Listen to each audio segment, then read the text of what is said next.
अस्सलाम वालेकुम स्टूडेंट्स, हम लोग टॉपिक पढ़ रहे हैं रियल एंड कॉम्प्लेक्स नंबर्स। उनके कुछ कॉन्सेप्ट्स हम लोग पिछली वीडियोस में पढ़ते आ रहे हैं।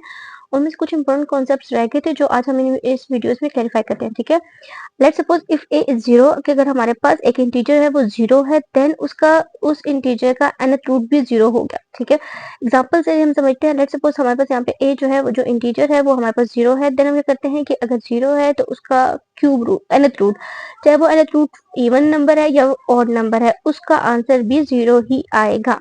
ठीक है, ये बहुत इंपॉर्टेंट कॉन्सेप्ट है, इसको समझना है कि कोई भी अगर इंटीजर जीरो है तो उसका nth रूट चाहे वो इवन है या ऑड है, उससे भी आंसर जीरो ही आएगा। ठीक है, हमारे पास नेक्स्ट इंपॉर्टेंट रूल है प्रोडक्ट रूल ऑफ रेडिकल्स। ठीक है, हमारे पास प्रोडक्ट रूल ये है कि अगर अंडर रूट के अंदर कोई भी दो इंटीजर्स है, उनकी nth पावर है तो वो इक्वल होगी अगर उन दोनों इंटीजर्स को हम लोग सेपरेटली अंडर रूट के अंदर लिख लें और सेपरेटली उनके ऊपर हम लोग रूट्स लगा दें। ठीक है, इस रूल को हम लोग नीचे एग्जाम्पल की तरह समझते हैं।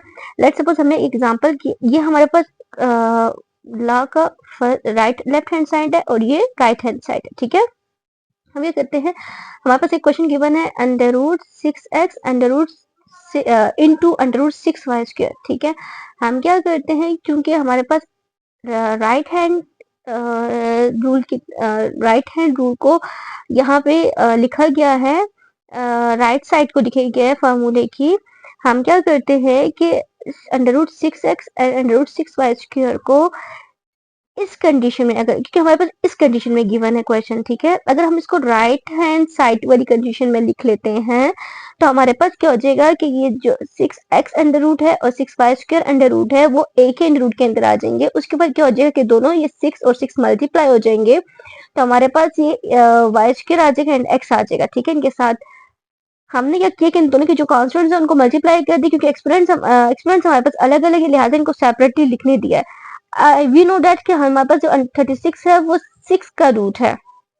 ठीक है, मतलब कि 6 को हम लोग 2 दफा मल्टीप्लाई कर ले तो हमारे पास 36 आता है। तो हमने जब 36 को अंडर रूट के बाहर लिखा तो हमारे पास 6 आ जाएगा, क्योंकि अंडर रूट वाई स्क्वायर है। ठीक है, तो ये स्क्वायर और ये अंडर रूट खत्म हो जाएगा तो हमारे पास जस्ट क्या रह जाएगा, वाई, जो हमारे पास बाहर आ गया, और यहाँ पर रह जाएगा अंडर रूट एक्स। ये हमारे पास इस इक्वेशन का आंसर है। ठीक है।